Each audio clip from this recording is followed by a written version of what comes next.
Bienvenidos a Todo Startups Televisión, la unidad audiovisual de todostartups.com, el periódico digital de habla hispana referente en España y Latinoamérica en el ámbito del emprendimiento, la innovación, la educación, las startups y las nuevas tecnologías.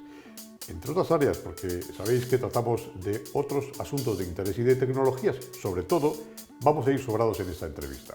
Marc Vidal es el autor de La Era de la Humanidad, este libro que tengo aquí entre mis manos, el título Hacia la Quinta Revolución Industrial, un ensayo publicado por Editorial Deusto del Grupo Planeta, en el que Vidal lo hace, abrir el melón de un debate en torno a cómo queremos que sea el escenario socioeconómico del presente futuro. Él sabe cuál es la clave: la tecnología, la palabra mágica. Soy Marc Vidal y me dedico a transformar compañías, a digitalizarlas, a que sean más competitivas y a dar conferencias y a divulgar todo lo que tenga que ver con la tecnología. Marc Vidal es un consultor considerado por muchos como uno de los más prestigiosos gurús de la transformación digital en España y también a nivel internacional. También es profesor universitario, ese espacio en el que se barruntan o deberían barruntarse los escenarios en el corto y medio plazo. Las empresas tienen que afrontar el reto más que el riesgo. Yo creo que es un reto, es un desafío y tienen que afrontarlo bajo 4 parámetros. Por un lado, el conocer al cliente mucho mejor, lo permite la tecnología. De hecho, hoy en día el cliente lo podemos colocar en el centro de la cadena de valor mejor que nunca, crear empresas clientecéntricas. El segundo rasgo que las empresas tienen que afrontar es la modificación o la modelización de todos sus procesos a partir de la digitalización. Esos procesos nos permiten hoy en día conjugar un nuevo verbo que tiene que ver con la eficiencia. El verbo del futuro es optimizar, no es solo el de crecer. El tercer ámbito tiene que ver fundamentalmente con crear nuevos modelos de negocio. Gracias al conocimiento que las empresas tienen, incorporando esa nueva tecnología, podemos crear nuevos modelos de negocio que nos permitan servirizar muchos de nuestros productos. Y finalmente, la más importante tal vez, la que me gusta más y la que muchas veces cuesta más poner en marcha en las empresas, es qué nuevo talento, qué nuevas habilidades, qué nuevas skills tenemos que desarrollar para conseguir que aquello que no sea automatizable jamás sea algo que tiene un valor incalculable dentro de la compañía y que realmente es la gran gasolina, el gran oro que tienen las empresas. No solo son los datos, sino que sobre todo son las personas. Marc, muchas gracias por estar en el plató de Todo Startups Televisión. No vamos demasiado rápido con todo esto y quizá las nuevas generaciones que han nacido con la tableta, mi hija por ejemplo, le resultará más fácil, pero con cierta mediana edad, ya sé que esto es sí o sí, pero puede ser demasiado rápido el proceso y nos vamos a atragantar o no. A ver, la tecnología normalmente cuando vive una especie de revolución, como puede ser la revolución industrial, la revolución tecnológica que vivimos hoy en día, que es ya la cuarta, ¿no?, en teoría, llega sin avisar. Es decir, hay una serie de descubrimientos, una serie de innovaciones que se aplican en todos los ámbitos de la vida empresarial, personal, sociológica, cultural, y las acabamos digiriendo de una manera u otra. Lo que sí que pasa a veces es que no todos lo hacen del mismo modo, ni tampoco es factible que a todo el mundo le dé, digamos, un cierto éxito utilizarlas. Pero de todos modos, en la era exponencial que vivimos hoy en día, es decir, que las cosas suceden cada vez más rápido y más rápido y más rápido que antes, el cerebro humano se encuentra en una disparidad concreta que tiene que ver fundamentalmente con que nosotros no entendemos lo exponencial, entendemos perfectamente lo lineal, lo exponencial es más complicado. Pero sin embargo, históricamente, siempre hemos sido capaces de estructurar mecanismos para entender que esa tecnología nos beneficia. Hablas de la cuarta revolución, pero tú ya en el libro hablas de la quinta revolución. ¿En qué consiste la quinta revolución? ¿Vamos a jugar los seres humanos un papel o ya serán los robots los que nos dirijan? No, yo creo que precisamente el título es La Era de la Humanidad, que sucederá básicamente en esa quinta revolución. La quinta revolución ahora mismo es un concepto, o sea, no es que vamos a encontrar un punto concreto en la historia que va a empezar, sino que es un concepto que tiene que ver en el desencadenante de todo lo que estamos viviendo ahora. La cuarta revolución industrial, que unos están adaptando bien, otros están adaptando peor, hay estrategias nacionales mejores, otras peores, empresas que la aceptan, otras que no, personas incluso que la están interpretando correctamente y otros no tanto. Todo eso va a desembocar en algo que llamaremos a finales de la década del 2020, principios del 2030, seguramente con la singularidad tecnológica, que es cuando las máquinas en sí mismas puedan por no hablarlo en plan ciencia ficción, que sería los robots se hacen a sí mismos, pues entendamos esa metáfora, que la tecnología sea capaz de ser subsistente de ella misma, de las cosas que hace, y en principio en ese momento el papel humano pasará a otro campo, un campo tal vez más importante que el que ahora estamos teniendo y que tiene que ver precisamente con desarrollar cosas que ahora mismo no le damos valor. ¿Más importante o más preocupante? Hay una película que ya no es tan infantil, quiero decir, una película de adultos, Wall-E, nos sorprendió a muchos, porque veíamos que la humanidad ya solo estaba dedicada a engordar, y esto era preocupante, ¿no? Depende, es una fábula, no sé, ¿no? Igual los restaurantes esto les parece ideal, ¿no? Pero la cuestión es que hay un error de base en el razonamiento hacia el futuro, y es creer que el mundo robotizado, automatizado, repleto de inteligencia artificial, se parecerá a alguna película conocida, ¿no? Y eso, lamento decir que no va a ser así. ¿Así? No, por lo menos no en el tiempo en que seguramente nosotros estemos vivos. Es muy complicado que un robot tenga algo parecido a las emociones, es muy complicado que un robot pueda interactuar con nosotros como si fuera un ser humano, todo eso es muy complicado. Es complicado incluso a veces cuando hablamos de coches autónomos, que un coche autónomo sea autónomo del todo. Imagínate lo lejos que estamos todavía a que un automóvil entienda por dónde va para que lo entienda finalmente las razones humanas un robot. Lo que sí que es interesante es identificar dónde están esos robots y qué tecnología es la que nos producen esas cosas. Un robot es un cajero automático, técnicamente, ¿no? Y no hacemos películas de cajeros automáticos porque tendrían muy poco glamour, ¿no? Los cajeros automáticos asesinos, ¿no? Parecería un poco absurdo, pero ciertamente es una máquina que hace cosas que antes hacían los seres humanos, que las hace de forma más eficiente, sin límite temporal. Nosotros vamos a tener que saber que la gran mayoría de cosas que hacemos cuando vamos a la oficina, o vamos a nuestra fábrica, o vamos al taller, hay una serie de cosas que hoy hacemos nosotros y que dentro de unos años, incluso ya podría ser posible, no lo va a hacer un ser humano, lo va a hacer una máquina. Y estaría muy bien que hiciéramos un análisis de cuántas cosas hacemos hoy en nuestra oficina, en nuestro taller, que pronto lo hará una máquina. ¿Cuánto de automatizable es lo que nosotros hacemos? Y lo que no sea automatizable, ahí está el valor añadido que nosotros como humanos vamos a poder asignar. En la página, no me quiero equivocar, la 201, en el epígrafe renta sí, 201. básica inevitable. Voy por la mitad del Ecuador, ¿eh? Citas, curiosamente un poco al hilo de lo que hablábamos, una parte de la canción Black Flag, dice, no tenemos nada mejor que hacer que ver la televisión y beber cerveza, porque como tendremos asegurado el parné, no quiero desviarme con ese tema. Bueno, sí quiero preguntarte una cosa. Dices que para evitar el desastre es necesaria estrategia y no táctica.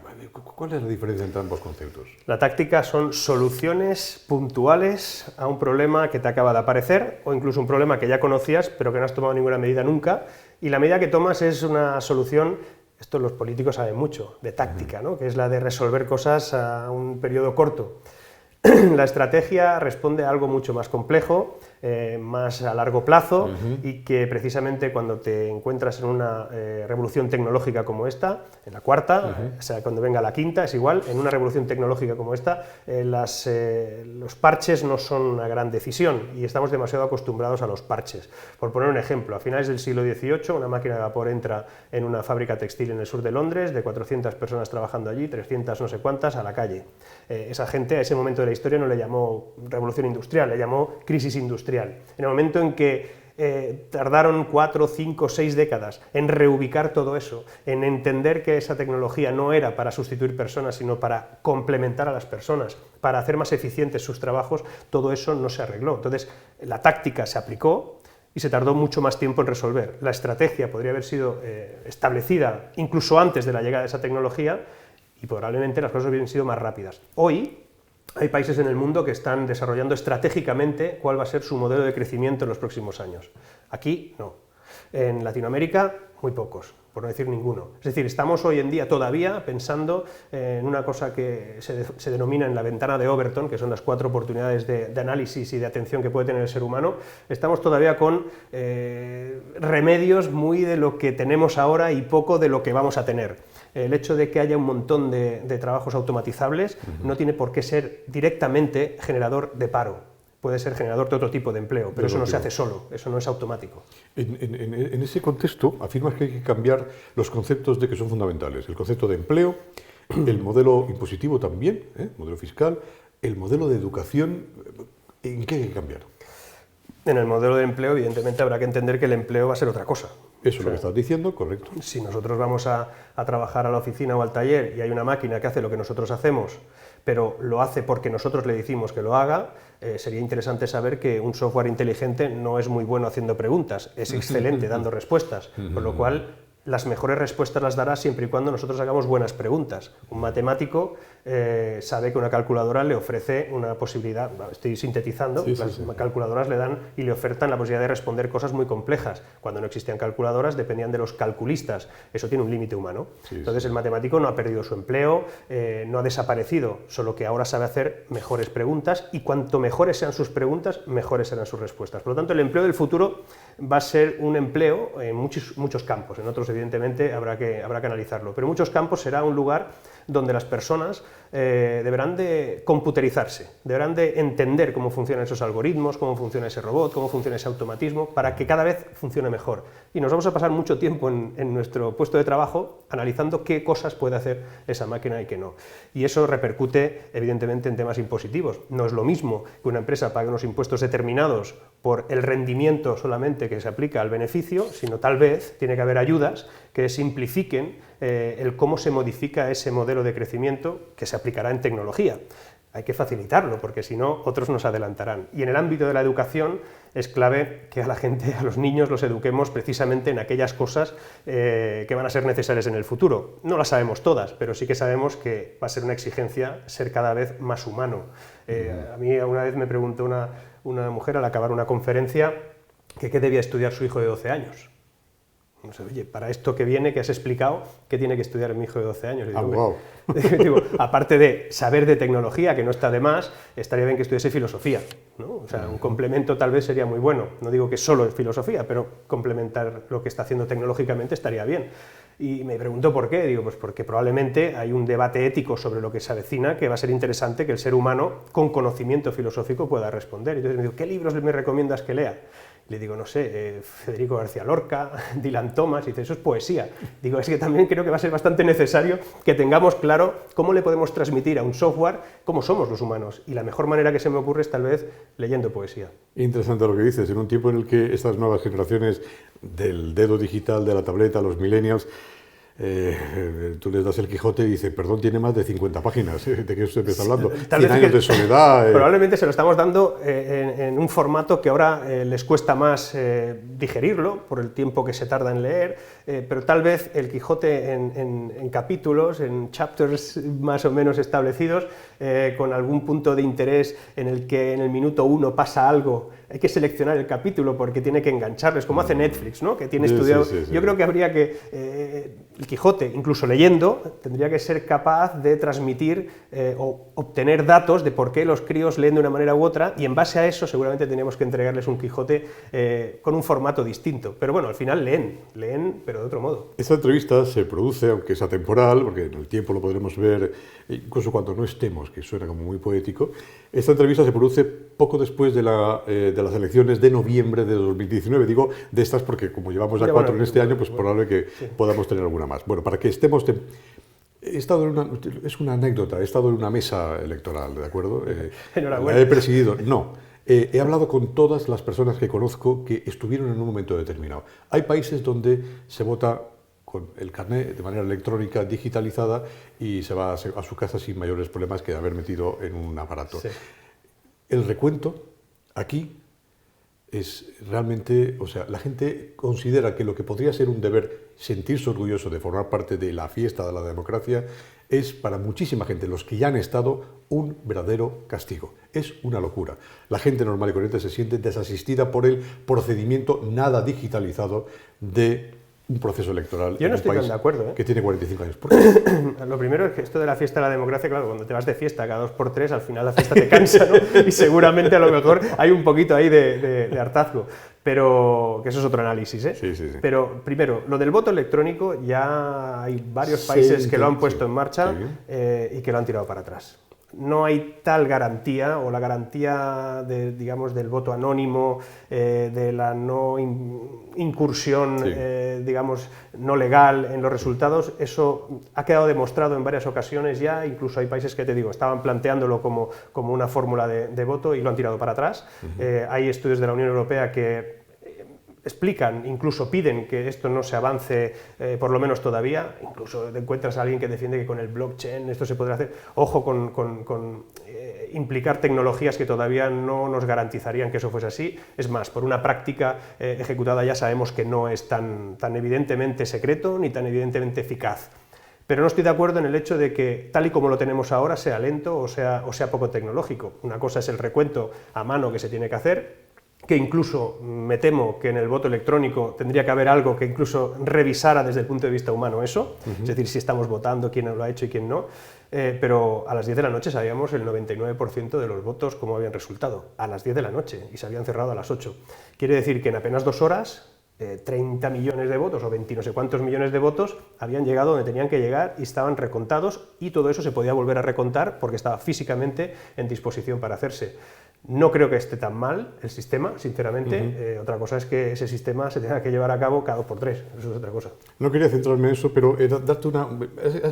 Ha estado bien que lo hayas explicado, porque francamente creía que incluso un proceso de esas características se podía digitalizar y eso sería bueno incluso para el propio sistema, pero lo has explicado tal cual y me parece razonable. Lo que venía a decir es que en tu libro hablas precisamente, y quería utilizar esto como un ejemplo, que veo que no es el correcto, de que España ha llegado tarde al proceso de digitalización y que no invirtió cuando sí teníamos las vacas bien gordas, cuando había dinero y había beneficios, no invirtió en la digitalización y hoy pues estamos un poco detrás de otros países, ¿no? Sí, a ver, cuando las cosas iban muy bien, nadie pensó en que deberíamos de utilizar esa bonanza para prepararnos para algo, porque como vamos bien, es más, quien advertía de que las cosas se podían complicar no se le hacía demasiado caso. Luego pasó lo que pasó y hemos tenido todos estos años en los que no ha habido capacidad de inversión para eso. Pero incluso otros países que le han pasado cosas parecidas, como Francia, pues invierte 23 veces más que nosotros en Industria 4.0 para estimular ese cambio. Hay 18 países del mundo, algunos de ellos nos sorprenderían. Estamos hablando de Marruecos, estamos hablando de Eslovenia, estamos hablando de Polonia, países que tienen ya un plan de desarrollo de inteligencia artificial en ámbitos empresariales, pero también éticos. Están analizando eso. Nosotros, que ni se tiene ni se espera. Hay un libro blanco que se presentó en febrero en Granada por el presidente Sánchez, que se llama el Libro Blanco de la Inteligencia Artificial, y sigue en blanco. Es decir, la cosa no ha cambiado mucho. España tiene un problema vinculado a que su modelo de crecimiento es el que es, y ese modelo de crecimiento o se actualiza o vamos a tener problemas graves. Al final un país crece con lo que crece. España tiene un 15% de dependencia del turismo, un 16% del empleo también en el turismo, tiene otro 16%, 15, 14, depende del año, que depende del sector inmobiliario, la construcción y tal. Estamos hablando de casi un tercio está ahí. Esos son unos sectores que el valor añadido no se le ha aplicado en términos generales. Hay empresas muy modernas en esos sectores, pero no todas.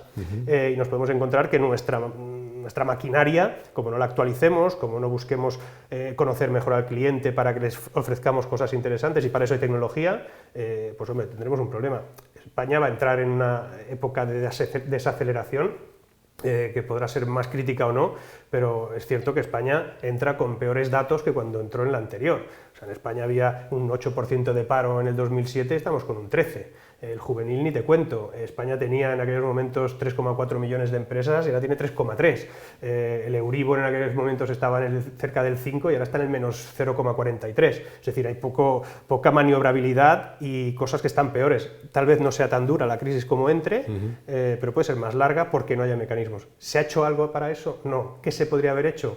Fundamentalmente, modernizar la economía, dotarla de tecnología, disposiciones fiscales, proactividad para cambiar el modelo de crecimiento, sobre todo en cuanto a tecnología, conocimiento y a lo que el mundo va a requerir en los próximos años. El mundo, hablas también de geopolítica en un momento determinado y ves que el futuro, en fin, lo de los estados-nación, las naciones, la transformación digital no es nacionalista, esto es universal, esto es muy... ¿Qué hacer con los estados? Los estados van a continuar, imagino, deduzco, pero ¿cómo se tienen que reconvertir de alguna manera y en qué se tienen que reconvertir? Yo creo que vamos más a ciudades-estado que a países-estado. Curioso lo que dices. Creo que hay una centrifugación a partir de grandes ciudades que están convirtiéndose en polos de atracción económica, cultural, social, en todos los ámbitos. Encontramos a Londres, encontramos a París todavía, a pesar de múltiples cosas, encontramos a Singapur, o sea, países como China saben dónde tienen ese punto de atracción, Tokio. Hay grandes ciudades, no solo por el tamaño en sí, sino por lo que representan, que están convirtiéndose en ciudades-estado. Además son ciudades que término Smart City, es decir, la incorporación de tecnología que va más allá del hecho simplemente de poner wifi colectivo para que todo el mundo se acceda, sino que es la obtención de datos masivos, que esos datos se transformen con capas de inteligencia artificial o con lo que sea, se transformen en mejoras para el funcionamiento de esa ciudad y que además atraiga el talento. Es decir, hay ciudades, por ejemplo, que intentaron ser la sede de la nueva sede de Amazon en Estados Unidos, o sea, pujaban como el que puja por comprar algo, y esa guerra por tener a Amazon en tu ciudad significaba que muchas otras empresas se iban a poner alrededor, el ecosistema tecnológico iba a mejorar, e incluso el ecosistema puramente financiero por el movimiento económico que se iba a producir. Y esa guerra de tener grandes compañías y ecosistemas tecnológicos es parte de lo que van a ser esas ciudades-estado. Ciudades-estado inteligentes, con una gran capacidad de talento, aplicable luego, pues evidentemente, al resto de su país. Pero quien no tenga grandes ciudades-estado, ciudades muy potentes en el polo de atracción, pues también tiene un riesgo de no ser competitivo en general. Pero lo puede ser también Teruel existe, quiero decir, no es una cuestión de tamaño a lo mejor. Podemos encontrar que Palencia, Teruel, ahora que se habla tanto de despoblamiento, si se digitaliza, bueno, caramba, ahí puede haber un foco de Smart City. Una cosa es tener un foco, sí, tener un espacio concreto con un tamaño pues, reducido que tiene un alto grado de tecnología, de hecho los hay en España, o sea, yo conozco, hay pueblecitos donde tienen allí pues, un coworking que han conseguido atraer gente, por ejemplo del sector agrotecnológico, y que son muy interesantes, pero es más, serían como complementos a esa ciudad-estado. De alguna manera, en otros lugares se crean estructuras neuronales de pequeñas ciudades o pequeños pueblos o espacios concretos que acaban estando conectadas de alguna manera con esa ciudad-estado, con esa ciudad más grande, con ese polo de atracción tan fuerte. En España tenemos a Barcelona, tenemos a Madrid, tenemos a Valencia. ¿Quién se acabará llevando ese polo de atracción? ¿Quién va a ser la ciudad-estado? Eso, pues, si lo pudiéramos hacer de una manera en que no fuese una guerra, que no fuese un espacio de batalla a quién es el mejor, sino que tal vez decidiendo finalmente que la ciudad-estado es una y los demás también pueden obtener beneficio de eso, igual ganábamos, que es lo que están haciendo otros países. Bueno, ya sabes tú que, ya que vives en esto, los medios de comunicación dicen que a partir del minuto 1,5 de un vídeo la gente se descuelga, no entiendo por qué. Supongo que tampoco leen noticias ni leen tampoco libros de 400 páginas. A mí me parece que todo lo que has contado es absolutamente interesante. Y aunque me he pasado el tiempo, te tengo que hacer la última pregunta para que, en fin, antes de que les dé un ictus a los que nos escuchen, lo digo con cariño, por supuesto con cariño, pero también como invitación a que, por favor, en fin, no nos volvamos locos. Hay que leer libros, hay que leer El Quijote, que tiene pues 1000 páginas, hay que leerse 100 años de soledad, hay que leerse a Kafka, que tendrá, aparte de algún librillo de 100 páginas, pues grandes obras, ¿no? En fin, las obras enteras, completas, ¿no? Y eso requiere tiempo, ¿verdad? Eso requiere tiempo. La renta básica, para que los millennials, por ejemplo, que nos escuchen, no digan, yo para qué voy a estudiar si total voy a tener un sueldo y como Wall-E voy a engordar y lo mío, en fin, los robots van a hacer mi trabajo. Vamos a intentar decirles, Marc, que no es esto. O sea, bueno, eso no sé. Exactamente, no es esto. La renta básica es bastante más complejo. Es que pagarán los impuestos, mi renta la pagarán a través de impuestos los robots de las empresas. Eso pues, bueno, a ver, sí, es una fórmula. Los robots no van a pagar ningún impuesto y si alguien lo plantea es una grandiosa tontería. Alguien se ha planteado. Que yo no contemplo que la impresora vaya a pagar ningún impuesto. Yo la compro para hacer más eficiente la copia de algo en mi oficina, al igual que un banco no paga impuestos por tener un cajero automático, a pesar de que el cajero automático ha hecho más eficiente. Si acaso el banco y mi oficina pagan con respecto a los beneficios que tengo, aunque esa máquina los genere con mayor dinamismo, ¿no? Por lo tanto, yo creo que los impuestos que nos va a pagar, como siempre, van a ser empresas y personas, vinculado a la capacidad que tengan adquisitiva o de beneficios en esos momentos.